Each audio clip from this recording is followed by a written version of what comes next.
Hey everybody, this is Chuck Marone with Strong Towns. Today we're going to talk about shopping malls and what to do about them when they go bad. It is that Christmas season. It is the shopping season. People are out at the malls. I am out at the mall today because this is where my favorite pizza place is. I actually come here to write once a week, so I'm going to go in and have a pizza. But first we're going to walk down the desolation that is the old mall here in Baxter, Minnesota. This was built in the 1980s.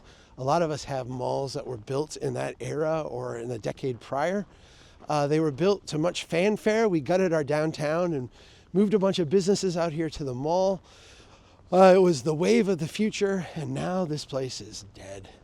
I'm saying that there's cars in the parking lot.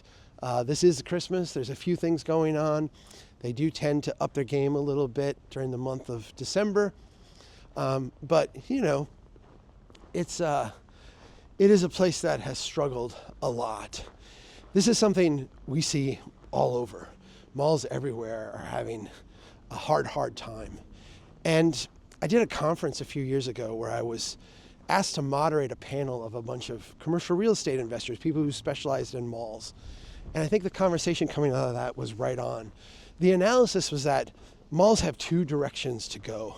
Basically, once they reach the end of that first life cycle, once they need a lot of maintenance, once things start breaking down and you need to upgrade them, they tend to go in one of two directions. Either one, they're going to go big or go home, right? We're going to become like the place to be. We're going to lean into that. This is generally done with large amounts of public subsidy. And how do we become an experiential kind of place, almost like a theme park kind of mall? Very few malls go in this direction. This is a tiny percentage. The thing is, a lot of places aspire to be part of that. And so they're willing to throw a lot of money, basically good money after bad, trying to rescue their mall, trying to prop it up, trying to make it that next iteration of the mall. The other direction that malls tend to go in is they tend to then cycle down a tier in terms of, the types of offerings they make. So instead of the big department store, now we've got the tattoo parlor, right? Instead of the, I don't know what it would be, the things that malls used to have, they would now have government offices or a library. This is, I'm not going to say a massive downgrade. Well, it is a massive downgrade in terms of the goal of the mall, right? We built the mall in order to create tax base, in order to create jobs, in order to create sales tax, in order to create economic development. This was the wave of the future. This is what was going to make our community rich. And they failed on that. They haven't done that. And when they cycle down a tier or two in terms of the offerings that they have, it becomes even more grotesque. When we look at malls, you have a massive public investment in terms of the amount of land that is taken up, the amount of infrastructure and utilities that have to be provided.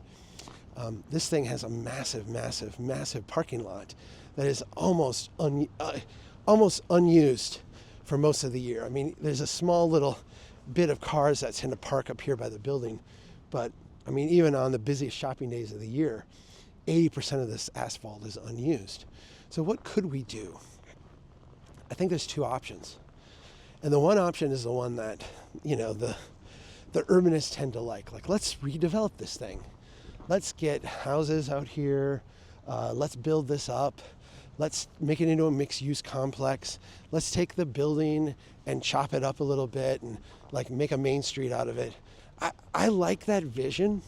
They're very beautiful drawings. It's a really nice concept. But the reality is, in a city like mine, and quite frankly, in most cities where you have malls like this, you could almost, you could add 5,000-6,000 people to this area here to make it, work financially, to make it actually like a place where this could be a neighborhood. You need that vitality in other parts of the city. You're essentially not just pouring good money after bad. You're actually pouring good, energy, right? Human capital after bad. This is, in terms of a redevelopment standpoint, might be your biggest white elephant, but it's not your low-hanging fruit. The other direction you can go and I actually think this is a direction that probably makes most sense for most places, is you just got to abandon the mall. You got to recognize that, like, this is not, you made a mistake. It should never have been built in the first place. Certainly should not have been built with any public support. And you got to cut your losses. That's really hard to do. It's really hard to do when our worth and our value and who we think we are is tied up in this vision. These places are kind of a one-time aberration. Historically, I think they'll be looked at that way. And the quicker we can kind of walk away from this model and cut our losses, the better off our cities are going to be.